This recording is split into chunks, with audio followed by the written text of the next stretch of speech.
Good morning, sirs, Your Honors. Good morning. Do you have a lawyer with you? Yes, Your Honor, Mr. Chair. May we ask the lawyer to please enter your appearance before the Quadcom? Good morning, Mr. Chairman and members of the committee. I am Andres B. Fernandez Jr. and the rule of attorney is 28504.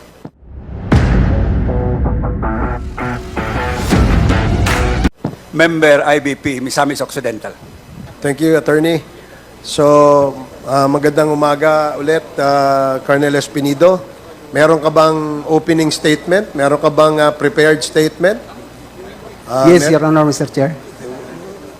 May I ask everybody, please, to be silent for the moment so that magkarinigan tayo. Meron ka bang prepare na statement o meron kang gustong opening statement? May prepare and opening statement, Your Honor, Mr. Chair. Okay, sige. Please proceed. But before, Your Honors, Mr. Chair, I would like to ask if my oath, if valid when my first attend in Commission on Human Rights last month. Yes, because you have already taken your oath in the committee hearing of the Committee on Human Rights. It follows that when we consolidated the four committees and formed this Quadcom, your oath still exists, so to speak. But just for purposes of clarity, we can administer the oath to you in our committee hearing today. COMSEC, you are directed to administer the oath of our resource person, Colonel Jovi Espinido. COMSEC. Sir, please stand and raise your right hand. Do you swear to tell the truth, the whole truth, and nothing but the truth, and God may help you? Yes, Your Honor. Thank you. Okay, salamat. Thank you, COMSEC. Salamat, Colonel Espinido. Please proceed with whatever you want to say. Before my opening statement, Your Honor, Mr. Chair, I would like to thank to my God for allowing me as one of your resource person here in this Quad committee. And to our Senior Deputy Speaker, Honorable Don Gonzales, sir, and Deputy Speaker, Honorable J.J. Suarez, sir, to all the Chairman of Quad Committee, members, uniform personnel, senior officers, visitors, good morning, sirs and ma'am. I am Police Lieutenant Colonel Joby Rodriguez Espinido, 55 years old, 28 years in service, and I assign presently at Police Regional Office 8 and Department, Personnel Department, and my previous assignment, Your Honor, Mr. Chair, when I was assigned in Samar and Leyte and Albuera and Uzamis. Just only a brief and concise opening statement, Your Honors, Mr. Chair. For the information of sa lahat naman, I was victim and robbery hold up with my family before I joined the PNP, and victim also in extortion. I said victim in robbery hold up and extortion because that group in Leyte for almost 8 years nahuli yung grupo, ako pa ang nakahuli nang magpulis ako. Victim in extortion because kami na ang na-hold up, yung mga pulis magpunta sa amin para maghingi ng pang-diesel, pang-fuel, para hulihin ang suspect. Lahat na tanong ko, Your Honor, Mr. Chair, na sa akin pagtingin, kung ako ang magpulis, it can help the government and ma-change man lang ang system ng police in a little way. I believe that the purpose of this Quad Committee is aid of legislation. It may be my experiential or experience testimony can help to legislate or to amend the existing laws. For 12 years, Your Honor, Mr. Chair, I am Police Officer 1, Patrolman. Hindi ako naka-experience ng promotion.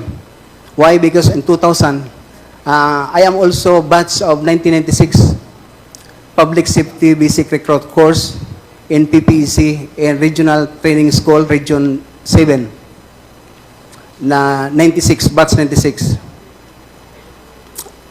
I have encountered, Your Honor, Mr. Chair, na ako ang na-assign sa City Anti-Narcotics ng Ormoc in the time.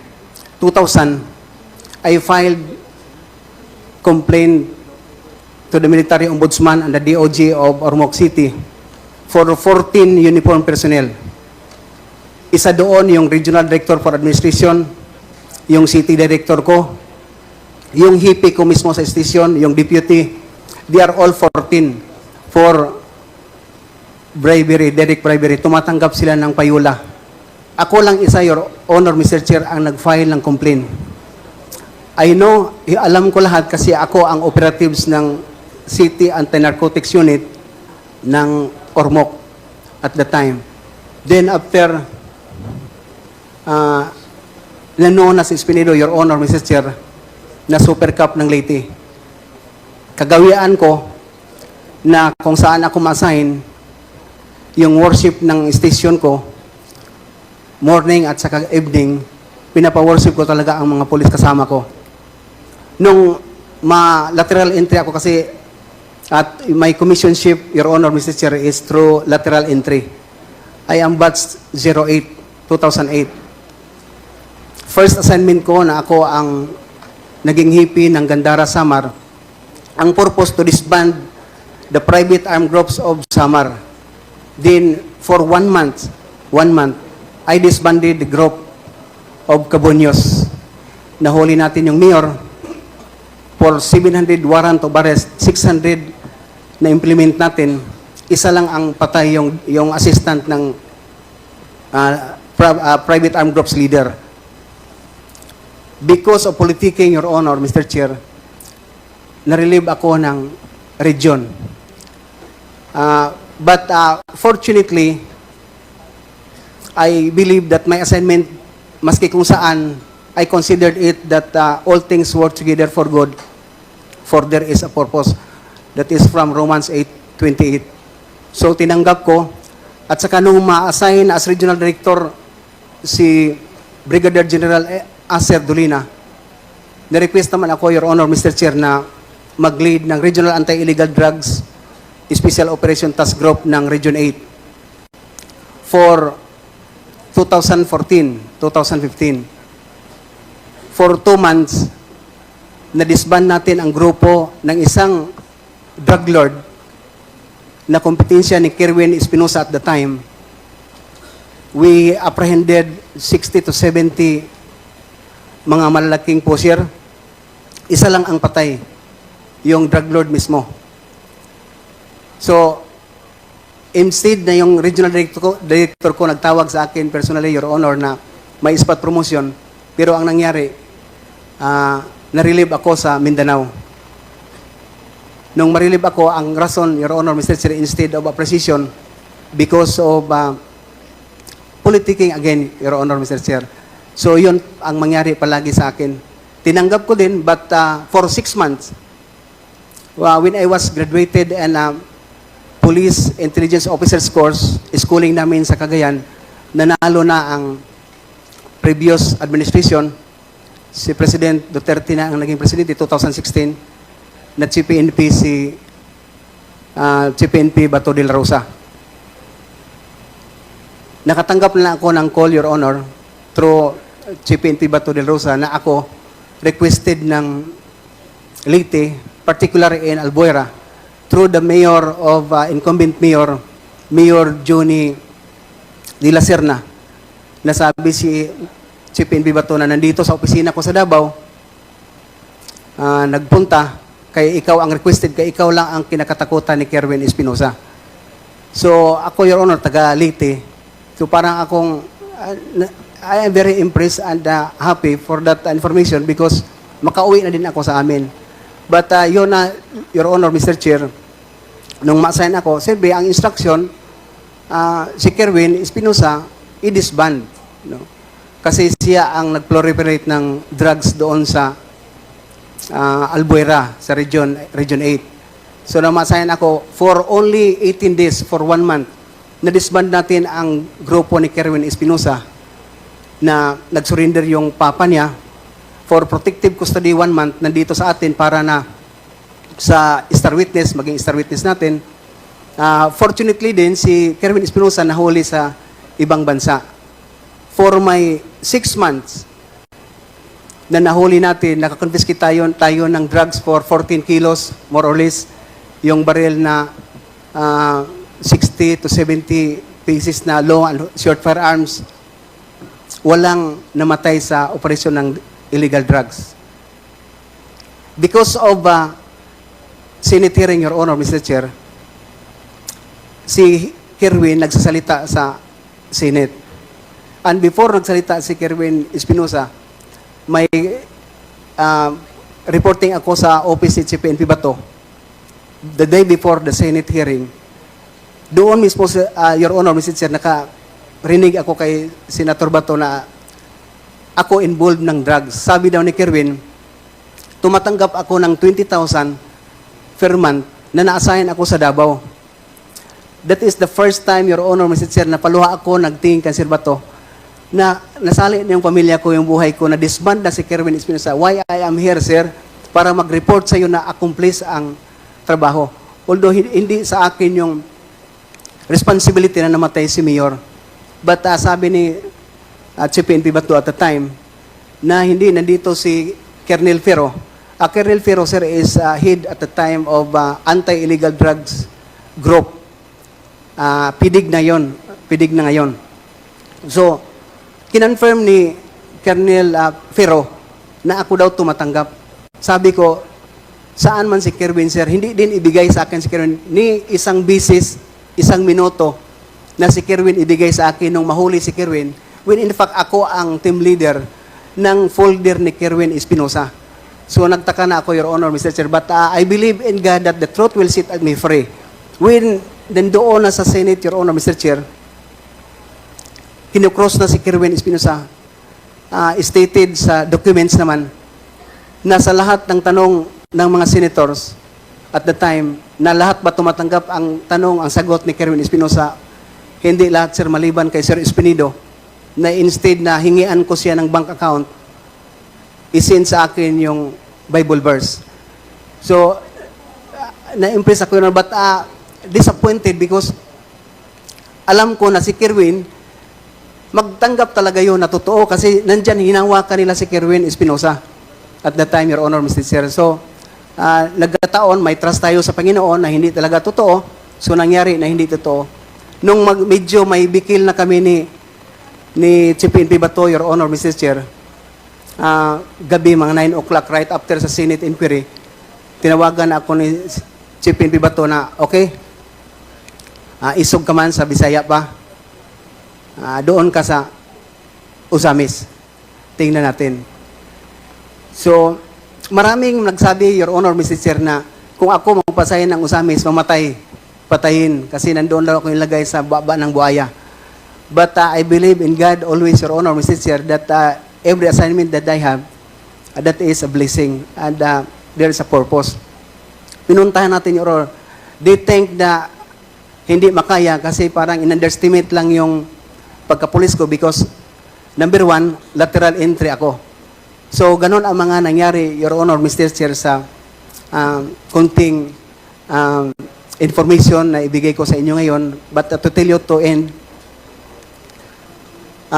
ako, Your Honor, Mr. Chair, hindi lang biktima ng rubber hold-up, extortion, biktima pa ako ng destabilization ng karakter ko.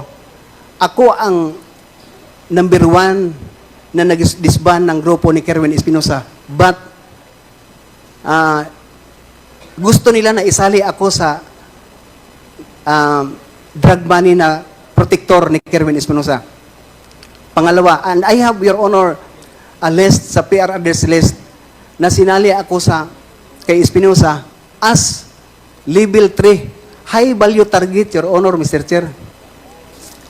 Drug lord pala si Espinido. So, doon na naman sa Usamis, nung ma-accomplish natin ang Usamis, Your Honor, Mr. Chair, pinapareport na naman ako sa office ni Police Brigadier General Archie Gambua na sinabihan ako doon na, Juby, involved ka pala sa Malaysian drug trafficking.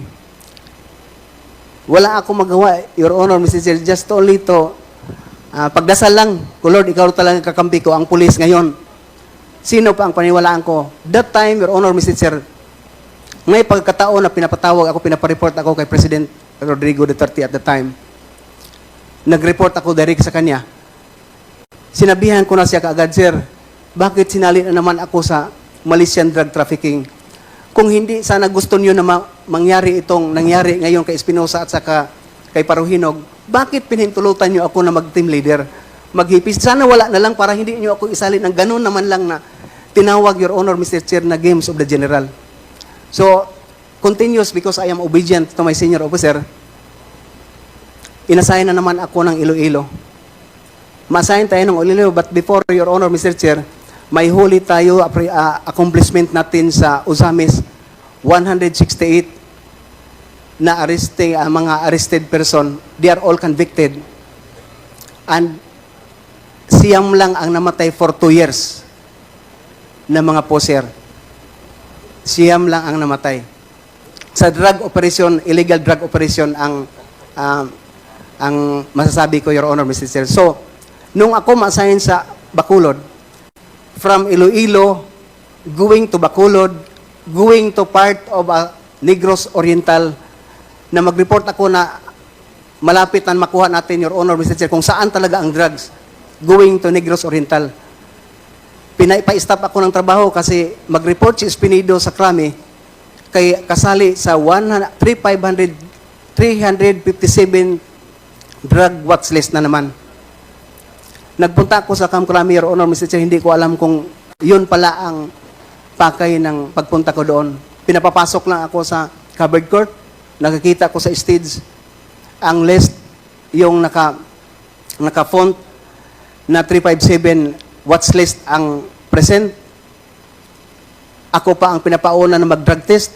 Ako pa ang pinapauna na lie detector test. Sabi ng mga officer sa loob lang, Your Honor, Mr. Chair, Juby, bakit nasali ka dito? Akala namin kalaban kita. Kalaban kayo namin. Pero bakit nasali ka dito? So, ang daming tanong because alam ng mga officer na nagtrabaho sa Espinido na may Panginoon na totoo. So, best practices for me, Your Honor, Mr. Chair, before I end. Kung saan ako ma-assign, makita mo, Your Honor, Mr. Chair, yung stasyon ko na makita mo, papasok mo yung 10 commandments sa likod ng desk officer, yung Psalm 23:91 sa bawat poste ng station, yung mga signage ng checkpoint ko, Bible verse, at saka first offense ko, Your Honor, Mr. Chair, kung traffic violation lang, 10 commandments before ko mag-penalty sa kanila. Just to give, emphasizing the police officer and even the constituents na talagang may Panginoon. Kasi sa akin, Mr. Chair, Your Honor, yung mga poser at saka user, they are all victims. Bigyan ko sila ng second chance. Kaya lahat ng mga istasyon na assign ako, I call the attention of the executive, the mayors, the siblings, and the other relatives, nakausapin ko sila to give them a second chance. So yun ang mga ginawa ko, and it is recorded, Your Honor, Mr. Chair. So thank you for the time, Your Honor, Mr. Chair. And before siguro mag-in ako, sabi ko pa nga, I would like to distribute my sworn statement to make you have a perusal and reference. Sige, Comsec, please help them. Although copies of the affidavit have already been distributed earlier, and I'm sure the members have read the affidavits or the affidavit. So we will now proceed with the interpellation. Thank you, Colonel Espinido. Salamat. First to interpellate is Congressman Joel Chua. Is Congressman Chua present? Thank you, You are Mr. Chair. recognized, Congressman Chua. Wait, may I proceed, Mr. Chair? Please proceed. Thank you, Mr. Chair. Colonel Jovi Espinido, meron po ditong affidavit na sa page 7 po, nakalagay po dito, Jovi Espinido, at ito po ay notaryado, at may pirma po dito sa taas ng pangalan na Jovi Espinido. Ito po bang pirma, ipirma po ninyo? Yes, Your Honor, Mr. Chair. Maraming salamat. At ang kada pahina po nito ay may pirma po na initial sa baba po. Sa page 1, page 2, hanggang page 6. Ito po ba mga pirma po ninyo? Opo, Mr. Chair, Okay. Your Honors. Thank you. Kanina po binabanggit po ninyo na kayo po ay active member ng PNP. So, ano ho ang inyong position ngayon at saan po kayo ngayon nakadetail? For me, now, presently, Your Honor, Mr. Chair, at the Department of Personnel, non-duty status for going to retire, Your Honor, Mr. Chair. Non-duty status, so ang ibig pong sabihin kayo po ay naka-floating, tama po ba? Yes, Your Honor, Mr. Chair. So, ano po ang, alam po ba ninyong dahilan, ba't po kayo naka-floating ngayon? That is the procedure, Your Honor, Mr. Chair. But as long that you are going to retire for 3 months, may issuance na doon na non-duty status ka na para sa mga requirements for your retirement mo na ma-comply mo, Your Honor, Mr. Chair. Okay, so ibig sabihin po, 3 months from now, kayo po ay magre-retiro na sa serbisyo. If God's will, Your Honor, Mr. Chair. Okay, thank you. So sabi po ninyo dito sa inyong affidavit, kayo po ay dating Chief of Police ng Albuera, Leyte. So bilang Chief of Police po ng Albuera, Leyte, ano po ang inyong mga naging duties doon? Pardon, Mr. Chair, Your Honor. Bilang Chief of Police po ng Albuera, Leyte, ano po ang inyong naging duties doon? Bilang Chief of Police. Number 1, to disband the Kerwin Espinosa drug groups, Your Honor, Mr. Chair. Okay. Dito po sa inyong affidavit, number 4, page 1, sabi po ninyo dito, kayo po ay personally handpicked by former PNP Chief Ronald Bato de la Rosa. Ito po bang PNP Chief Ronald Bato de la Rosa ay siya rin pong si Senator Bato de la Rosa? Yes, Your Honor, Mr. Chair. Alright. So, ang tanong ko po, ito po ba ay, sabi po ninyo dito, PNP Chief Bato told me this in a phone call after he introduced himself to me. So, ito po ba yung first time na nakausap po ninyo si then PNP Chief Bato de la Rosa? Yes, Your Honors.